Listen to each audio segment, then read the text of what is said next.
यदि आप भी अपने गेहूं की फसल में पहली सिंचाई कर चुके हैं और अब आप अपने गेहूं की फसल में पहली यूरिया का प्रयोग करने जा रहे हैं तो यह वीडियो आपके लिए बनाया गया है, क्योंकि आज इस वीडियो में मैं आपको बताऊंगा कि गेहूं की फसल में हमें पहली यूरिया कब डालनी चाहिए और पहली यूरिया डालते समय हमें कौन कौन से अन्य खाद और पोषक तत्वों को मिलाकर डालना चाहिए, जिससे हमारी गेहूं की फसल की बढ़वार, हरियाली, फुटाव बहुत बढ़िया तरीके से हो सके।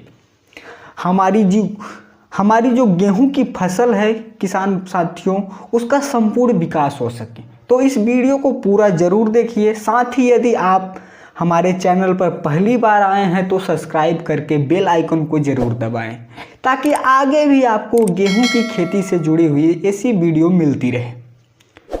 तो किसान भाइयों, सबसे पहले बात करते हैं कि हमें पहली सिंचाई कब करनी चाहिए। अब हम गेहूं की फसल में अमूमन किसान भाई यही जानते हैं कि हमें पहला पानी 21 दिन पे लगाना चाहिए, लेकिन यह बिल्कुल ज़रूरी नहीं है कि आप 21 दिन पर पहली सिंचाई करें। आप अपने मिट्टी के हिसाब से किसान भाइयों पहला पानी थोड़ा आगे पीछे लगा सकते हैं। मसलन आपकी जो मिट्टी है यदि हल्की है, उसमें नमी की कमी है, तो पहली पानी का आप 20 से 21 दिन पर लगा सकते हैं। यदि आपकी जो मिट्टी है सामान्य है तो 21 से 23 दिन के बीच में लगा सकते हैं।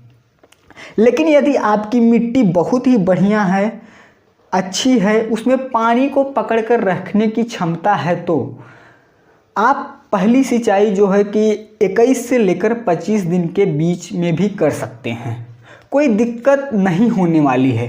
तो सबसे पहले आपको सही समय पर सिंचाई करनी है।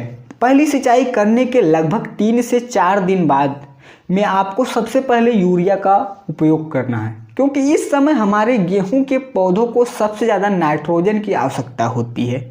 यदि हम यूरिया की मात्रा की बात करें तो किसान भाइयों, पहली यूरिया आपको लगभग 40 से लेकर 45 किलोग्राम प्रति एकड़ के हिसाब से प्रयोग करना है।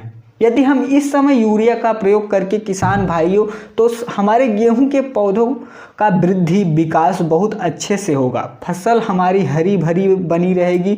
लेकिन किसान भाइयों, सिर्फ यूरिया डालने से काम नहीं चलेगा, आपको पहली यूरिया के साथ में कुछ अन्य खाद और पोषक तत्वों को भी मिलाकर डालना पड़ेगा, ताकि आपकी गेहूं की फसल का संपूर्ण विकास हो सके। उसके लिए सबसे पहले आपको जिस चीज़ का प्रयोग करना है पहली यूरिया के साथ में है, वह है किसान भाइयों जिंक।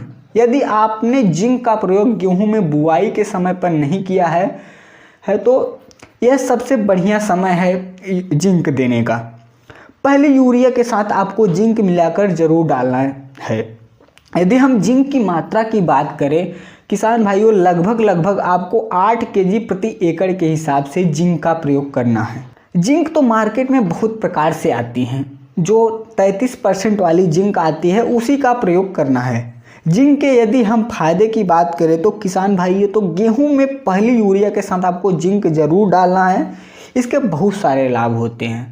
सबसे पहले यह हमारे पौधों में ज़्यादा फुटाव और अधिक कल्लों की संख्या बढ़ाने में बेहद मदद करता है। साथ ही यह हमारे गेहूं के पौधों की शक्ति एवं वृद्धि को बढ़ाता है। हमारे गेहूं के पौधों की रोग प्रतिरोधक क्षमता है उसको भी बढ़ाता है, उसमें भी वृद्धि करता है। इसके साथ ही किसान भाइयों, प्रकाश संश्लेषण की प्रक्रिया है जिंक, उसको भी नियंत्रण करता है, जिससे हमारी फसल का संपूर्ण विकास होता है, अधिक मात्रा में फुटाव होता है। दूसरे नंबर पर किसान भाइयों, आपको पहली यूरिया में जिस खास उर्वरक को मिलाकर डालना है वह है सल्फर। जी हाँ किसान भाइयों, सल्फर की यदि हम मात्रा की बात करें तो लगभग 5 किलोग्राम प्रति एकड़ के हिसाब से आपको सल्फर मिलाकर प्रयोग करना है। पहले यूरिया में 90% वाला सल्फर आता है, उसका उपयोग यहाँ पर आपको करना है। अब सल्फर के भी किसान भाइयों, गेहूं की फसल में बहुत सारे फायदे होते हैं। सबसे पहले हमारी मिट्टी का तापमान है उसको नियंत्रण में रखता है, साथ ही जड़ों का विकास बहुत अच्छे तरीके से होता है, और यह एक फंजीसाइड का भी काम करता है, जो हमारे गेहूं के पौधे हैं छोटे मोटे रोगों को अटैक होता है उससे भी बचाता है, और यह हमारे गेहूं के पौधों की जो रोग प्रतिरोधक क्षमता है उसमें भी काफ़ी ज़्यादा वृद्धि करता है। तो सल्फर भी यह काफ़ी आवश्यक है, इसको भी आपको पहली यूरिया में मिलाकर ज़रूर डालना चाहिए। तो गेहूं की फसल में पहली यूरिया के साथ में आपको किसान भाइयों सल्फर और जिंक का प्रयोग करना है। तो किसान भाइयों, अगर आप गेहूं की पहली यूरिया के साथ जिंक और सल्फर का प्रयोग करते हैं तो आपको इसका रिजल्ट बहुत ही बेहतरीन देखने को मिलेगा। फुटाव, हरियाली बहुत अच्छे से होगा, पीलापन नहीं होगा, आपके गेहूं का जो ग्रोथ है उसे नंबर 1 होगा। तो किसान साथियों, इस वीडियो में बस इतना ही। मिलते हैं अगले वीडियो में, तब तक के लिए राम राम।